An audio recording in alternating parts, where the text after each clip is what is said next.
De onde será que nós herdamos esse nosso jeito tão certinho de falar, de pronunciar as palavras, de se expressar, o nosso comportamento, a nossa maneira de ser, esse nosso jeito de ser curitibanos? Será que a origem está na vinda dos imigrantes? Será que essa origem já vem dos antigos habitantes de Curitiba, que de alguma maneira influenciaram o nosso modo de falar, ou influenciaram os imigrantes quando aqui chegaram? E, de certa forma, pela miscigenação dessas culturas, acabou se formando esse nosso sotaque, esse nosso jeito tão especial de falar, que em qualquer lugar do Brasil que você vá, assim, nossa, você é do Paraná, ou você é de Curitiba. Então, nós apresentamos uma diferença nesse nosso jeito de falar, no nosso jeito de ser.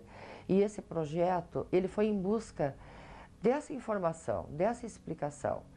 E nós idealizamos de uma forma que nós pudéssemos voltar um pouco à história, voltar um pouco o passado, a história dos nossos antepassados, e buscar lá atrás alguma informação que trouxesse uma luz aí, nesse caminho, para que a gente pudesse ter um ponto de partida de por que nós falamos dessa maneira, por que nós possuímos esse sotaque.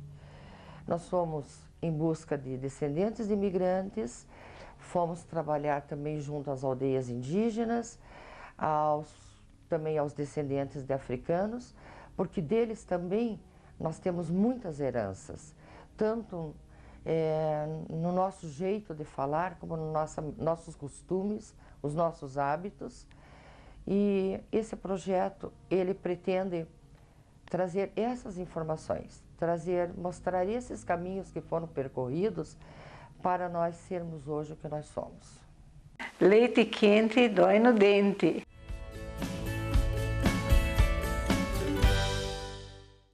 Os portugueses nunca se sentiram estrangeiros no Brasil. Somos colonizadores e com a facilidade da língua, então os portugueses sempre se sentiram em casa no Brasil. Essa colonização portuguesa no princípio e depois a imigração de outras etnias fez essa mistura. E também a própria língua indígena também tem uma influência grande na língua portuguesa falada no Brasil. Falar um pouco da minha trajetória, né, como indígena, estudante e oriundo, né, de uma aldeia tradicional, onde a primeira língua é a língua materna, até hoje, né, que é a língua indígena caingangue.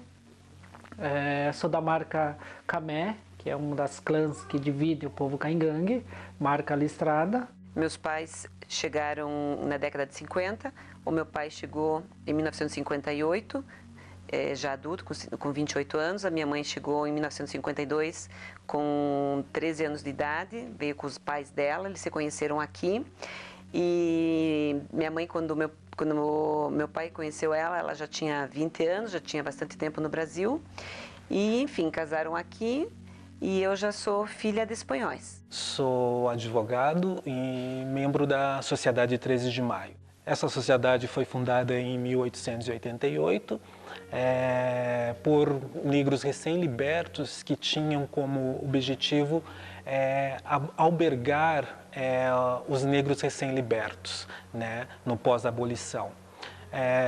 Consta que no livro Ata, que no dia 3 de maio, ou seja, alguns dias antes já da abolição, que foi no dia 13, né, esses negros se reuniram com o intuito mesmo de dar uma assistência. Então, eles pensaram em fundar essa casa, né, para albergar realmente esses negros que seriam libertos no dia 13 de maio. Assim, em 6 de junho de 1888, após toda a documentação, né, eles realmente fundaram essa sociedade que esse ano completa 130 anos, junto com a abolição. Eu sou a primeira geração aqui no Brasil.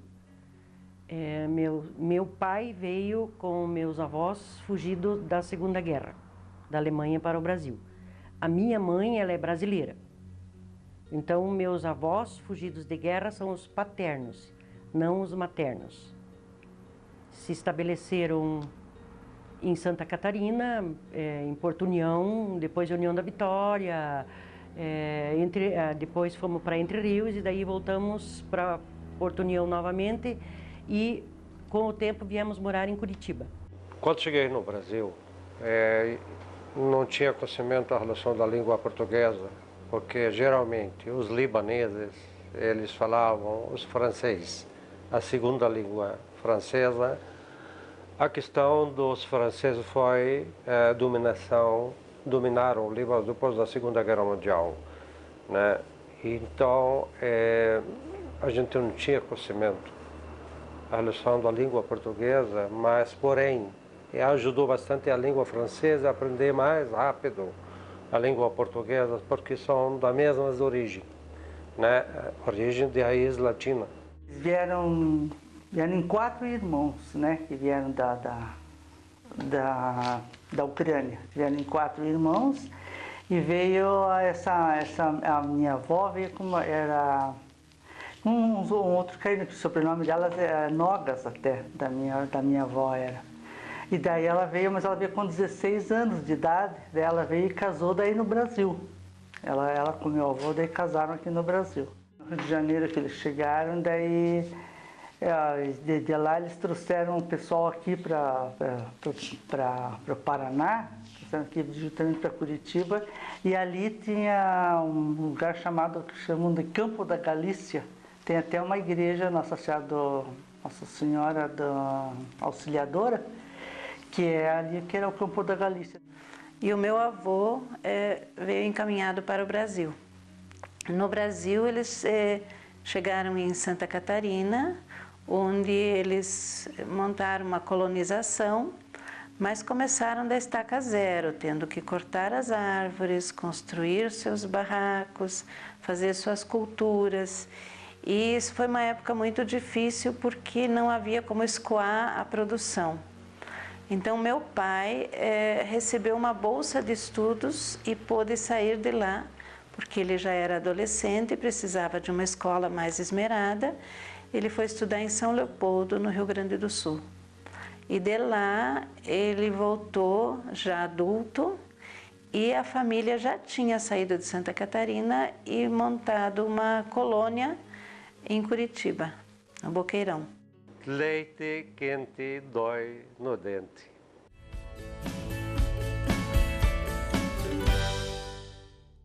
Nós sabemos que a língua portuguesa não é uma língua muito fácil, até por conta da diferença com as línguas eslavas desses povos que para aqui migraram. Ainda hoje, nós, quando falamos com algum imigrante ou com alguém que não tem domínio da língua portuguesa, nós falamos de forma silábica para nos fazer compreender. E muitas vezes isso aconteceu também com a chegada desses povos. Aqueles que aqui estavam precisavam falar de maneira silábica, de maneira pausada, falando todas as vogais, todas as sílabas de maneira bem correta, bem explicada, para que esse imigrante pudesse compreender. Da mesma forma, o imigrante aprendia também dessa maneira silábica nas escolas ou então nos grupos onde eles aprenderam a língua portuguesa, e no momento que eles faziam essa comunicação, eles também se expressavam de maneira silábica. Então, cheguei aqui, e a primeira barreira realmente que qualquer imigrante, não só eu, ou qualquer imigrante não falante da língua latina ou da língua portuguesa, o primeiro choque linguístico é a língua, a barreira de língua. Então, eu imaginava que chegava aqui, falava francês, né, eu conseguia me virar, entender com os brasileiros, imaginava que eles conseguem entender o francês, que é a mesma língua, né, ou são próximas, né? Então, foi completamente diferente. Eu cheguei aqui no Brasil e vi que a língua portuguesa ela tem própria característica, não tem nada a ver com francês, com italiano, com espanhol, com inglês também, não tem nada a ver com isso, né? Então era difícil você se comunicar com o brasileiro a relação disso.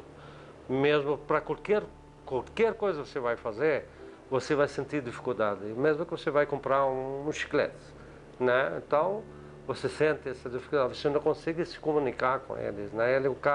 O próprio vendedor, ele não vai te entender o que é. Você tem que fazer um símbolo para ele ou demonstração para que ele entenda, porque falando ele não vai entender. Quando a minha mãe ensinava, o valor, preço desse artesanato é R$10. Então você vai falar só R$10. Às vezes a pessoa falava, eu dou R$30 pelo teu artesanato. Ela fala, não, quero 10.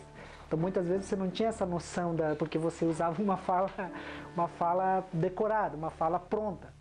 E hoje não, hoje a gente consegue, eu falo para minha mãe, hoje você consegue pechinchar, se a pessoa quer, você pediu 30, mas a pessoa só tem 15, pega o 30, antes era o contrário. Às vezes porque era uma linguagem que eu usava, o português já pronto, uma frase pronta. Então, se às vezes a pessoa falava, dou R$30 pelo teu artesanato, não, eu só quero 10, só 10. Porque a minha mãe falava, o valor desse arco e flecha é R$10. Então você não, se a pessoa falar outro valor, você diz que não. Então às vezes eu poderia ter saído ganhando, se eu soubesse o português eu saía ganhando, mas não era esse o ensinamento que a minha mãe me passou, né? Então hoje eu começo a analisar, hoje a gente começa a pensar, a gente fala para os nossos filhos, né, essas realidades para que eles também possam, né, passar desses limites, né, dessas dificuldades. Quando a gente fala da linguagem africana, é muito difícil porque a África é um continente, né, com 54 países e que cada um influenciou tanto na linguagem do povo africano, só que eles têm a língua de raiz que predominou, e como nós aqui que tem essa fusão de a língua africana, a língua indígena, a língua portuguesa e língua junta com a francesa, com a alemã. Existe a língua quimbundo, que é falado aqui também, é preservado na África. Os países falam inglês, falam francês, falam outra língua, mas a quimbundo eles falam entre si. E também a gente aprende um pouco dessa linguagem sem até saber que está pronunciando, não é? Por exemplo, cochichar. Todo mundo sabe o que é cochicha, né? Cochichar, cochilar, zangar, zangado. Era difícil de aprender a falar em português, né? Tudo que vinha jornal, tudo da Polônia, né? Para eles ler, era tudo polonês, né? Então era difícil eles aprender português, né? Mas aprenderam, né? Na Mara, mas tinham que aprender. Porque, né? Eles tinham que ir para a escola, né? Depois obrigaram a ir para a escola brasileira, né? Aí tinham que aprender na Mara. A minha mãe falava português, ela aprendeu. Ela, quando era moça, menina, ela ia lá da colônia, vinha ali na Branches estudar. O meu avô obrigava a estudar. Ele era analfabeto, né? Mas disse, eu quero que minhas filhas aprendam a falar, né? Um pouco português e polonês, né? Falar. Meu pai daí sabia falar bem. Ele sabia falar em alemão, espanhol, italiano. E ele era analfabeto. Não sabia ler, não escrever, fazer uma conta, nada. Meu segundo contato foi quando eu fui para a escola, que me levou o sócio do meu pai pela mão, explicou tudo direitinho, o que eu tinha que dizer, né? Que eu tinha que explicar que eu não entendo português. Me deixou, disse na qual fila eu ia entrar, etc. e tal. E de repente entrou um cachorro no pátio, começou aquela criançada a gritar, passa cachorro, passa cachorro. Quando eu entrei na sala, a professora falou qualquer coisa, mostrou para mim e disse que era para eu levantar. Eu levantei e com a maior cara de pau, bem inocente, disse, passa cachorro. Em vez de dizer que eu não entendia português. Quase fui expulsa da escola no primeiro dia. Antes de chegar, quase fui expulsa. Se não fosse uma professora que era da comunidade ucraniana e que foi para o gabinete da diretora fazer a tradução para me explicar, eu teria sido expulsa. Assim que eu aprendi o português. em contato com as crianças de Apucarana, que moravam lá brincando com as crianças e na escola. Tanto que quando vim em 52 para Curitiba, eu não tive dificuldades com o idioma. Claro que os que vieram sem saber falar o português, eles tiveram várias dificuldades, né, de relacionamento com a população local, que à medida que foram vivendo, foram aprendendo a língua, né? O português foi difícil o aprendizado para eles, porque foi através de vizinhos, através do comércio e assim por diante. Foi muito difícil porque assim que chegaram aqui, daí o que se falava muito é o dialeto vêneto, aqui em Santa Felicidade. Então os avós, a minha mãe, estrelavam muito o vêneto. O vêneto era a língua mais usada que tinha aqui na época. Então tem uma porção de coisas que o italiano mesmo não consegue, não é bem o italiano da Itália, ele já tem um dialeto aqui. Como eu aprendi português? Eu português, me dá esta vergonha falar, nunca consegui falar o português como falam outros. Se vou devagarzinho, vou.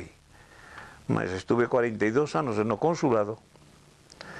E o consulado me atrapalhou muito, porque falava a cada minuto espanhol.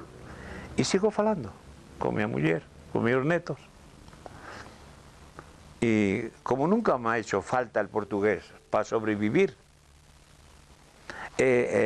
não sou eu só que falo assim. Eu encontro poloneses aí, franceses, italianos que falam como eu, mesclado.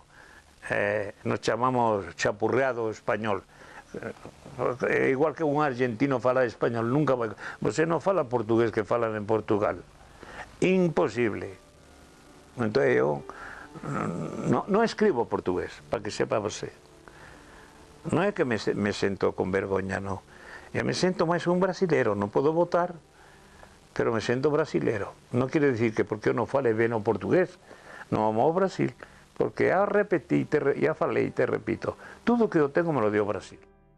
Porque puseram no primeiro ano, me lembro, e não é que eu não sabia a letra, eu sabia às vezes a letra, mas não sabia me pronunciar. Então eu acabei indo para o jardim para começar a aprender, para depois voltar para o primeiro ano. Né? Isso que era o mais difícil. Né? Que não conseguia me expressar às vezes as coisas. Aí voltei, daí comecei do jardim para ir para o primeiro ano, depois que fui indo devagarinho. Então foi devagarinho, fui aprendendo daí. À medida, o primeiro ano que foi mais difícil, depois já o segundo ano, daí já a gente entendia melhor tudo, daí foi melhor. Né? Daí a mãe sempre perguntava, o que ela não sabia, então a gente conseguia também passar para ela. O árabe é um pouco mais fácil que a língua portuguesa, que por natureza dela é uma língua muito complexa. Você vê que a relação das fonemas, dentro da língua portuguesa podemos ver encontro vogais numa palavra só. Então a gente podemos ver 5 vogais dentro de uma palavra pode se encontrar. Isso é uma característica que cabe à língua portuguesa. Em árabe a gente não tem isso. Apenas a gente temos consoante e vogal. Consoante e vogal junto a formar uma palavra. Essas fonemas diferenciadas que a língua portuguesa que ela tem fundamento de pronúncias dos fonemas é apenas dificuldade de que não consegue, que nasce nativo daqui que não consegue, especialmente as fonemas do nariz. Esse característica da língua portuguesa, o nha, nhon, né? Esse aqui, ele cabe ao brasileiro que pode pronunciar, porque é uma característica dentro da língua portuguesa e outras línguas não tem. É isso que dificulta. Esse on, nha, nhon, essa aqui É os fonemas, de que difícil é o estrangeiro que chega aqui e falar essas fonemas. Então era difícil até de arrumar um trabalho, uma coisa, até que no fim, um amigo do meu pai que conseguiu um serviço daí lá na construtora, né? Aí ele foi ser arrumador, que é mais o ofício dele era mais para ferreiro, no caso, que ele trabalhava também com ferraria, né?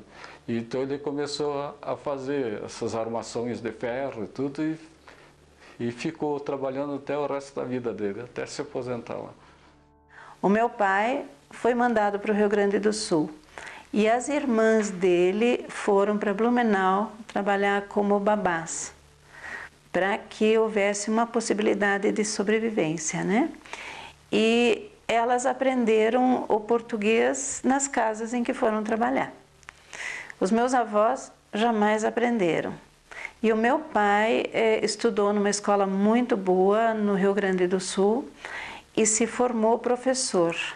Então meu pai falava muito bem o português e falava muito bem o alemão, porque a profissão dele era professor de alemão.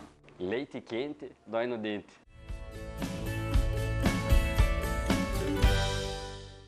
Eu sou antropólogo de formação e atualmente trabalho nessa escola, né, Emília de Irapotã, na aldeia Tupã-Ecretã, como professor de História e Geografia, né. É uma escola estadual indígena. Nós temos cerca de 18 alunos, né, das etnias Mbá, Guarani, Caingangue, Caiová também, né? E são pessoas que têm de idades diferentes, que ainda estão cursando o ensino médio e fundamental. Eu dou as aulas para o ensino fundamental, né? E são pessoas que têm a sua trajetória com a língua, né? Com o aprendizado da língua do Guarani, do Caigangue, do português, de maneira muito singular, né? Na história de cada uma dessas pessoas, né? Aqui eu dou as aulas em português, ensino também através da leitura, né? Da escrita, da compreensão textual do português, a história e a geografia. Mas as pessoas na sua casa, né, até nas aulas de Guarani e Caigangue ofertadas pela escola, né, com a mesma grade horária, inclusive, que o português, elas dão continuidade, né, aprendem um pouco dessas outras línguas também, que não é só a língua materna, né. É uma aldeia que tem moradores Caingangue e Mbiá Guarani, né, majoritariamente, como eu havia dito, são etnias que são de troncos linguísticos e famílias linguísticas bastante diversas, né? O Caigangue do tronco G e o Guarani do Tupi-Guarani são línguas muito distintas, né?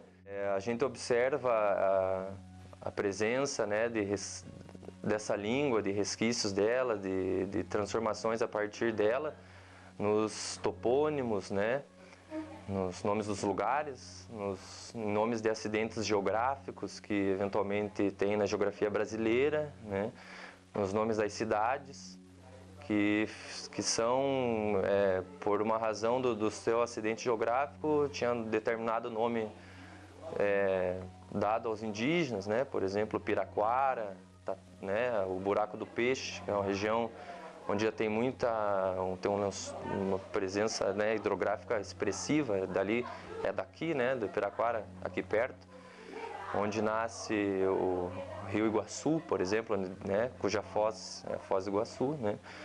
Então, Piraquara, Tatuquara, Uberaba, Guabirutuba, né, são geônimos, né, nomes de acidentes geográficos, de lugares que se preservaram, o nome em si, ainda que muitas vezes tenha se perdido o contexto, né? A partir do qual esse lugar se chamava assim. Eu não fui forçado a aprender o português. Houve, na época, um respeito muito grande, porque o cacique, na época tradicional, ele colocava isso para os profissionais. Então é um processo lento, tal, né? Hoje a gente acaba até forçando um pouquinho mais, né? Porque a gente tem que dar conta, né, do sistema, né, que é do governo do estado com relação a registro, né, de todos os materiais e tudo que acontece aqui na escola. E a gente sempre fala para as crianças indígenas que eles são os futuros, né? A minha mãe queria que nós falássemos polonês, né? Porque língua polonesa é difícil, né? E nós tínhamos que aprender a falar na Mara, né? Daí quando aprendemos a falar entre irmãos, tudo, daí esquecemos o português. Daí porque era só polonês, né? Aí esquecemos, fomos na escola polonesa. E tudo mais, né? Daí a gente esqueceu, né? Só falava em polonês. Então, daí quando fomos para a escola polonesa, meio-dia era polonesa, meio-dia era brasileira. Daí a gente aprendeu a falar em português, né? E a professora obrigava a falar, né? Em casa, a gente sempre falou em alemão, nunca falamos outra língua. Em criança, sempre falava em alemão, porque a presença dos avós paternos era muito grande e eles só falavam em alemão. A dificuldade era muito grande. Eu fui aprender a língua portuguesa na escola. Estudei no Colégio Santa Cândida, era só freiras na época, e para nós era muito difícil. Primeiro eu e meu irmão mais velho e depois, consecutivamente, os dois mais novos. Era muito difícil porque a gente não entendia o que a professora falava. Nós, mais de tudo, que a gente só falava italiano. E daí tinha uma professora, ela coitada, ela me deu aula na segunda série, mas ela não sabia quase falar o brasileiro, ela não sabia. Então ela dava mais as matérias assim, italiano, porque a gente tinha que saber fazer a tabuada na época. O importante, a gente aprendeu, o importante mesmo, era aprender a fazer conta. Não chamava nem, chamava aritmética. Então ela dava, mas daí chegou numa época que o Getúlio Vargas proibiu os imigrantes de falar a língua deles no Brasil. Então ela ficou tão traumatizada que ela depois foi aprender a falar o brasileiro.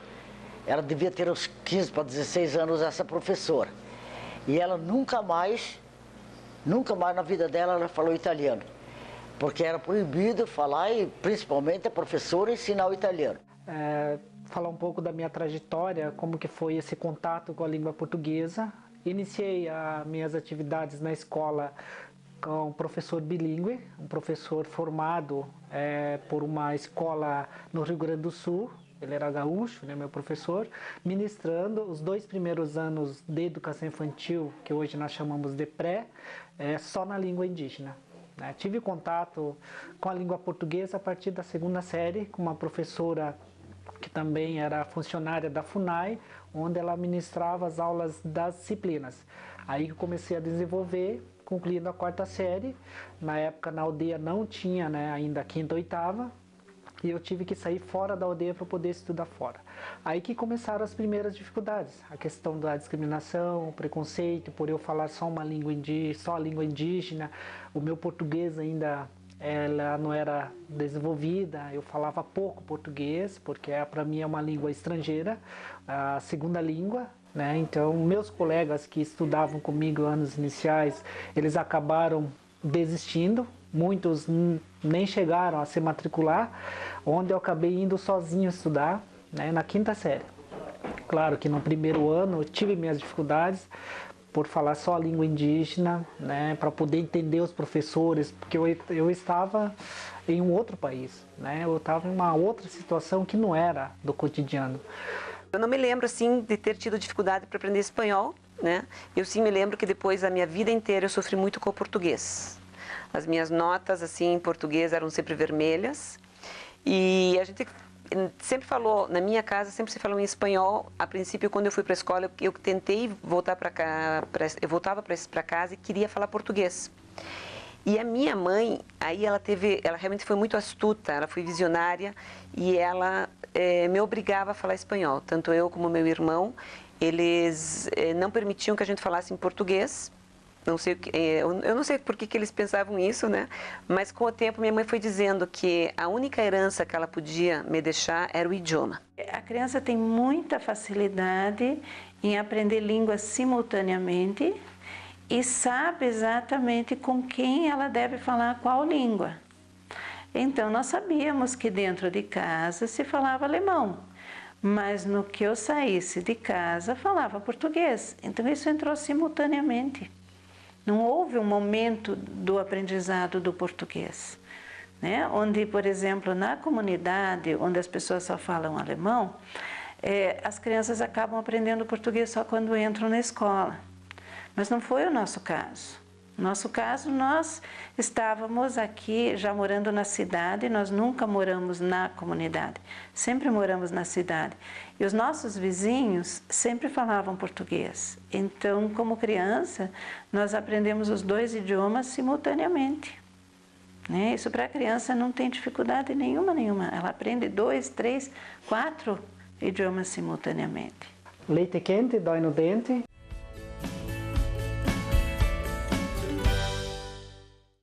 A Sociedade 13 de Maio teve bastante contribuição, né? Ainda mais aqui no Sul, em Curitiba, né? É uma sociedade de resistência da cultura negra realmente. Aqui você vai encontrar o samba de raiz, como você falou, vai encontrar a capoeira. Em eventos você vai encontrar também a gastronomia de origem africana.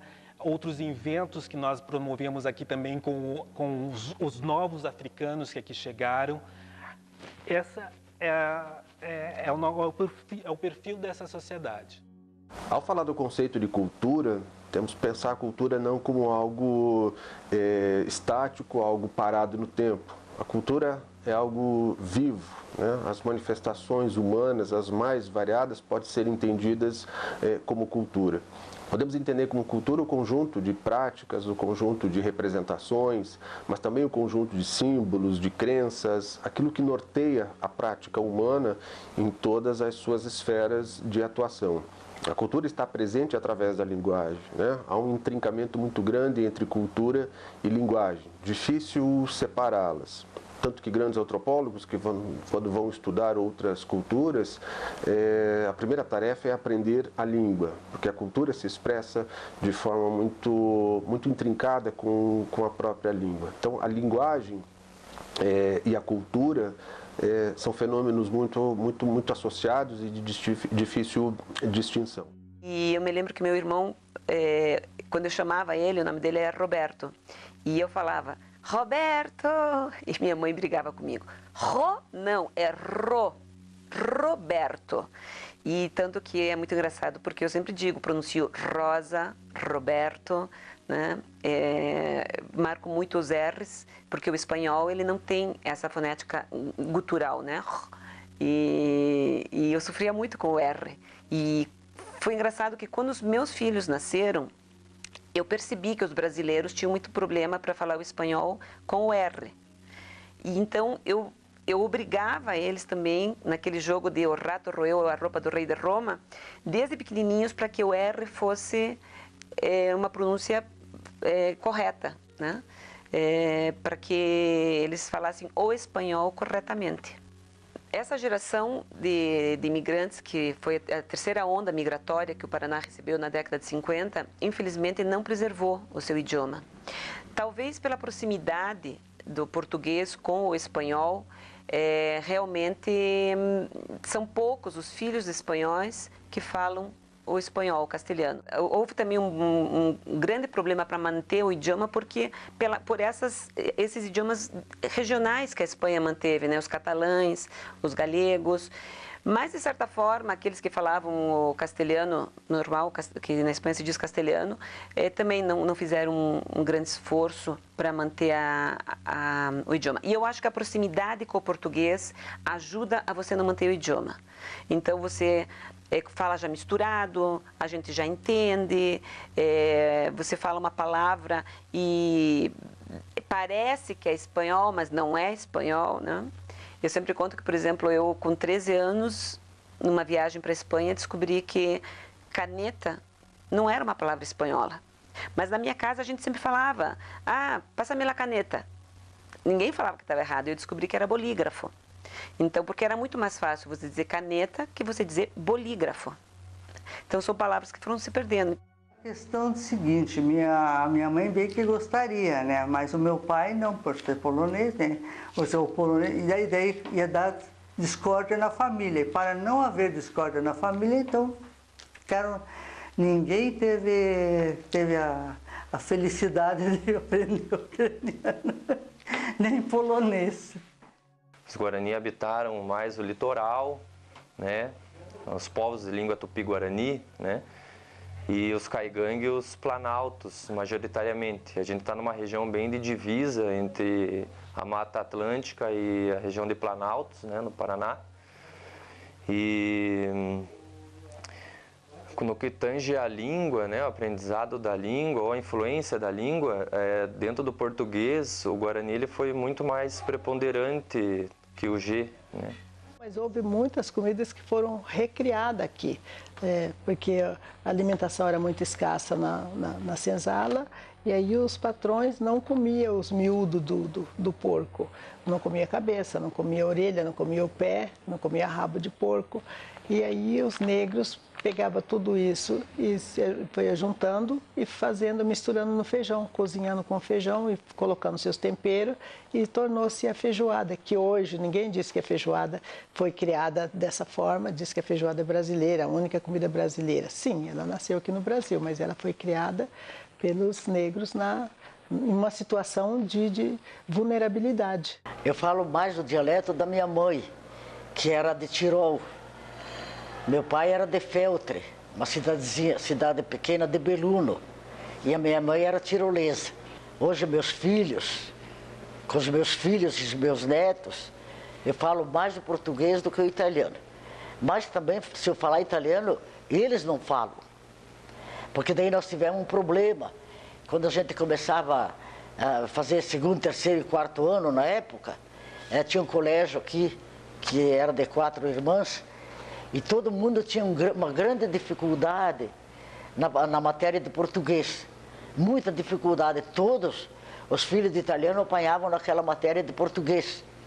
Então a gente foi crescendo assim, até ficar moço, tudo com aquela ideia, puxa, se falasse o português era melhor para o aluno aprender, aquela coisa toda. Então eu também fui falando já com os filhos só brasileiro. E claro que eles entendem tudo que eu falo italiano. Eu falo bastante italiano na minha casa até hoje. Tem uma moça que trabalha comigo, com ela eu só falo italiano. Na verdade, eu só entendo. Falar eu não falo. Eu entendo porque quando eu era pequeno, desde criança, a minha nona, minha bisa-nona, a dona Rosa, ela fazia os almoços todos os domingos e os cafés também.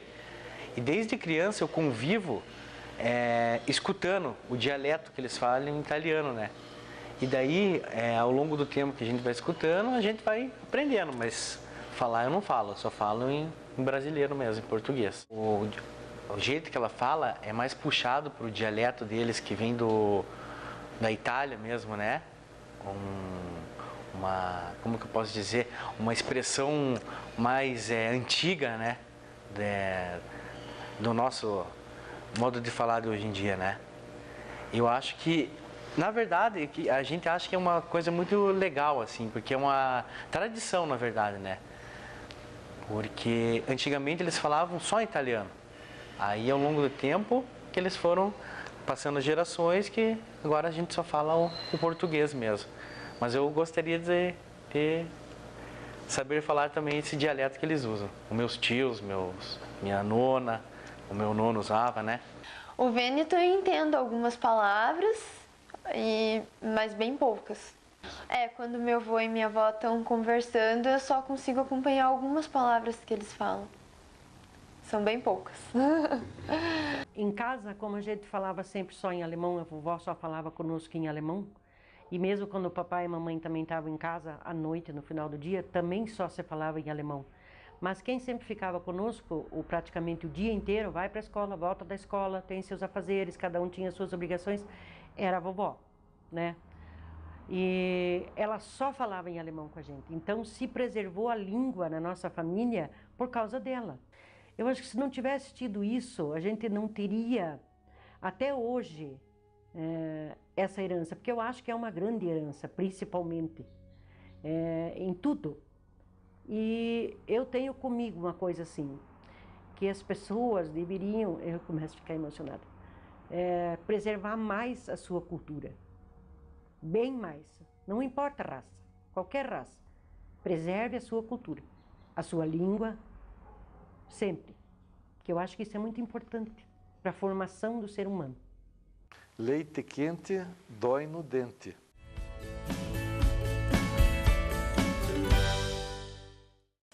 Sim, a forma de falar do curitibano tem muito a ver com essa imigração e essa busca do aprendizado do português. Cada região tem a influência pela imigração que teve. Então, mais para o norte, existe muita imigração dos portugueses. E os portugueses têm essa forma de falar, tanto que isso aparece também em Florianópolis. A mesma forma de falar lá do Rio de Janeiro. Por quê? Porque isso tem influência exatamente pela imigração que houve na região. E aqui houve uma imigração muito forte de alemães, ucranianos, poloneses, e que não tem essa forma de falar dos portugueses. E isto deu, acredito que, origem a essa forma silábica do curitibano falar, que é uma forma que qualquer brasileiro entende. Até acho engraçado o leite quente, mas entendem. Quando você aprende uma segunda língua, quando você se alfabetiza de forma mais formal, assim, em oposição a uma língua original, normalmente você procura se fixar na forma como ela é grafada, na forma como ela é escrita.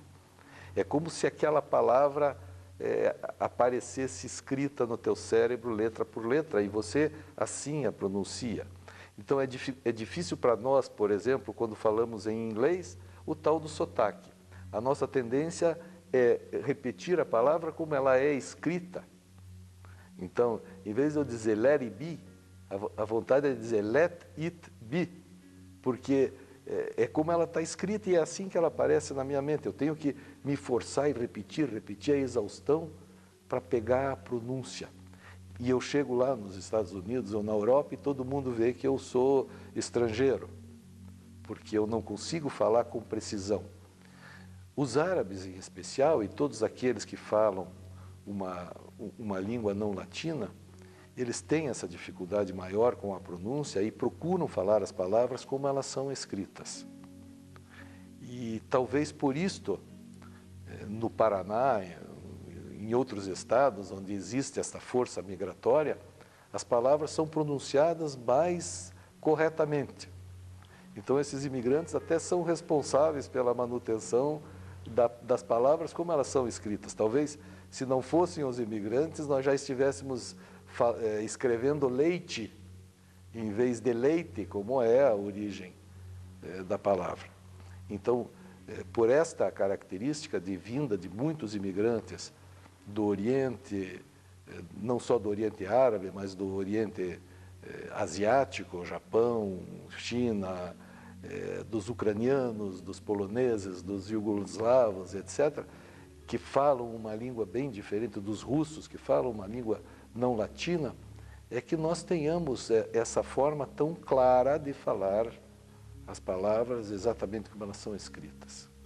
O sotaque é uma variante da língua, né? E a língua é um patrimônio da cultura.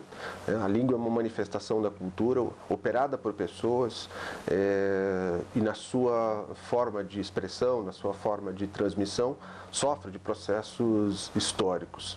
Especificamente o sotaque curitibano sofre a influência da história das migrações. Curitiba é uma cidade muito interessante nesse aspecto, o Brasil como um todo, mas Curitiba, de uma forma especial, porque para cá vieram várias etnias, então você tem ondas migratórias que vieram para Curitiba e ajudaram a construir essa forma sui generis de apresentação da linguagem com essa manifestação do sotaque. Portanto, o sotaque é vivo, é uma manifestação da língua, uma manifestação da cultura e, como tal, pode ser estudado enquanto objeto antropológico. Bom, tem uma diferença muito grande na forma como eu falo português, tanto na questão de sotaque e até quando a gente usa a mesma fala, né? A diferença é muito grande entre eu e meu pai. Como meu pai mesmo disse, ele é imigrante, então ele aprendeu a língua portuguesa. Para mim já é uma questão totalmente diferente. Eu nasci aqui, cresci aqui, estudei aqui, né? Então eu morei até uma certa idade aqui, depois eu fui embora do Brasil. Foi aí que eu também consegui aprender o árabe, né? A gíria que a gente usa aqui em Curitiba, principalmente entre nós, meus amigos jovens, piá, larguei as bets, vina, né? Uma coisa bem curitibana. Eu curto também músicas jovens, rock, pop, eletrônica, sertanejo, cantores da atualidade. Eu também curto, assim como também curto músicas antigas. E saio com as gurias. Então, a conclusão a que nós chegamos é que realmente a fala do curitibano hoje é fruto de toda essa influência.